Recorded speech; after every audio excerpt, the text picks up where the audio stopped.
पर हमारे वृंदावन में और हमारी तो एक बड़ी प्यारी बात है कि जिसको ज़्यादा यश की चिंता हो जाती है ना, उसको राधा कृष्ण का रस नहीं मिलता है। जिसको रस चाहिए उसको यश से थोड़ा बचना चाहिए।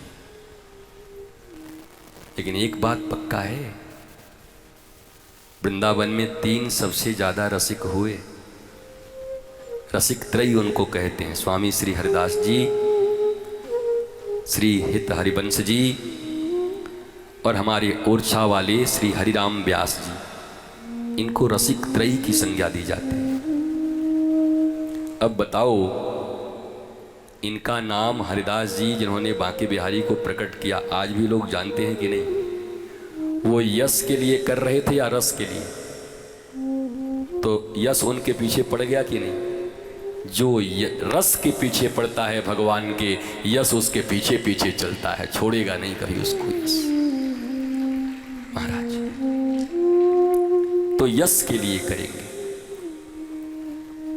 धर्म का काम क्या है? स्वतः से करो, स्वतः से नहीं कर पाते।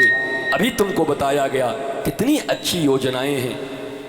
आप आओ अपने आश्रम में, आओ उस प्राचीन आश्रम में आकर देखो कैसे छोटे छोटे बच्चे वैदिक शिक्षा ग्रहण करते हैं। छोटे छोटे बालक, उनको वेद की शिक्षा दी जा रही है निःशुल्क रूप से। गौ माता की कितनी प्यारी सेवा चल रही है। लाडली प्रसादम जो हमारे यहाँ का प्रसाद है, कोई आए उसके लिए प्रसाद अच्छे से बिठाकर सुंदर तरीके से प्यार से निःशुल्क उनको प्रसाद पवाया जाता है। कोई लेन देन किसी से कुछ नहीं, लाडली प्रसादम। तुम देखना, ढूंढना, वृंदावन ढूंढोगे तो 3 स्थान तुम्हें ऐसा मिलेगा, उसमें ये स्थान तुमको मिलेगा, लाडली प्रसादम। तो वो स्थान बच्चों की इतनी सुंदर वैदिक संस्कृति की पढ़ाई, गौ सेवा, हमारे ठाकुर जी की सेवा और दीपों की महाआरती रोज। तुम्हारे यहाँ एक दिन दीपावली होती है तो हमारे आश्रम आ जाओ, 6-7 दिन रहोगे तो भूल जाओगे, कहोगे अरे राम राम, यहाँ तो रोज ही दीपावली होती है। शाम को चारों तरफ हजारों दीपक ही दीपक ठाकुर जी के यहाँ पे, पूरी दीपावली महाराज, आनंद ही आनंद है, मौज ही मौज है। तो ये 5 हिस्सों में धन का विस्तार करो, 100 रुपए हो या 50 हो या 2000 हो, इस हिसाब से उनका ये करो। अब तो बच्चों खुश हो करके और सारे लोग जोरदार ताली बजाओ कि इंद्रिय तृप्ति के लिए भी धर्म में लिखा हुआ है। हम सिनेमा भी देख सकते हैं, लिखा हुआ है। आंखों को अगर अच्छा लगता है सिनेमा देखने तो चलो एक पिक्चर देख के आएंगे, लेकिन पिक्चर भी अच्छी खासी देखेंगे, ठीक ठाक राम सेतु देख आओ, हाँ? कोई बढ़िया पिक्चर देख आओ, महाभारत देख आओ। और कोई जरूरी नहीं महाराज, को जो पसंद है वही देखिए, लेकिन ध्यान रखो कि वो चीज़ें तुम्हारे ऊपर प्रभाव जरूर डालती है। अगर कुछ गड़बड़ हुआ तो प्रभाव डालेगा, मुश्किल हो जाएगा।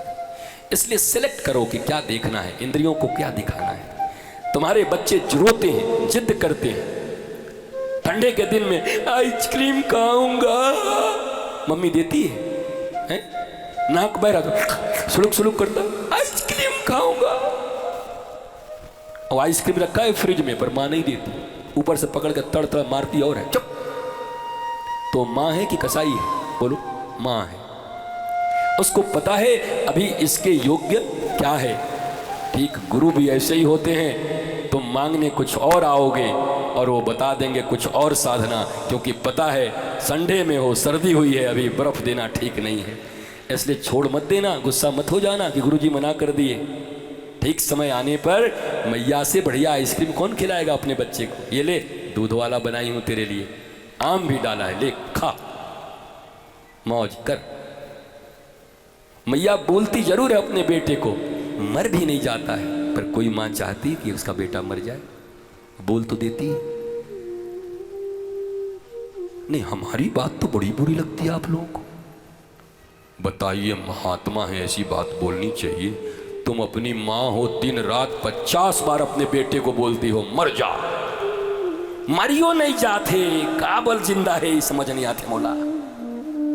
लेकिन अगर कोई सांप और बाघ भी सामने आ जाए बच्चे के सामने तो मैया सामने खड़ी हो जाएगी, बच्चे को बचा लेगी, अपने आप को मार डालेगी। इतना प्रेम करती अपने बच्चे को, पर बोल तो देती गुस्से में कि मर जा।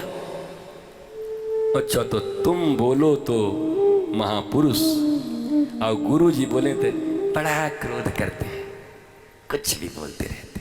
बताइए संत को ऐसा बोलना चाहिए, माँ को ऐसा बोलना चाहिए? और पिता तो और हड्डी गुड्डी तोड़ दूंगा, एक एक हड्डी तोड़ दूंगा तेरा मार के।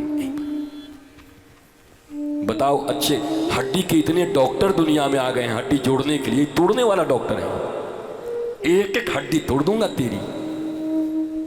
पर क्या तोड़ते हैं? नहीं। क्या उनके दिल में रहता है कि अपने बच्चे की हड्डी, अरे जीवन में कहीं पैर लचक भी जाए तो वही बाप कंधे पे उठा के भागता है कि कहीं लाला का पांव तो नहीं टूट गया, इसके पांव को जोड़ना है। वो तोड़ते नहीं, जोड़ते। पर बोलते तो हैं मार के हड्डी तोड़ दूंगा। और इतना ही सुन के जाकर कोई मुकदमा कर दे कि हमारे बाप ने हड्डी तोड़ने के लिए बोला 307 मुकदमा करो इनके ऊपर। विदेशों में तो माता पिता बच्चों को डांट नहीं सकते, मुकदमा हो जा रहे, पता है कि नहीं? अमेरिका में डांट नहीं सकते। बच्चे ने अगर कंप्लेन कर दिया तो जेल जाना पड़ेगा, और कहीं मार दिए तो जेल तो पक्का है। कोई नहीं, अपने माँ बाप भी नहीं मार सकते। जब भगवान को बांध नहीं पाई यशोदा, मोटी थी, दौड़ते दौड़ते थक गई तो रोने लगी। अब भगवान बोले ब्रह्म हूं मैं मुक्त ब्रह्म हूं, मुझे कोई नहीं बांध सकता। तो जब यशोदा रोने लगी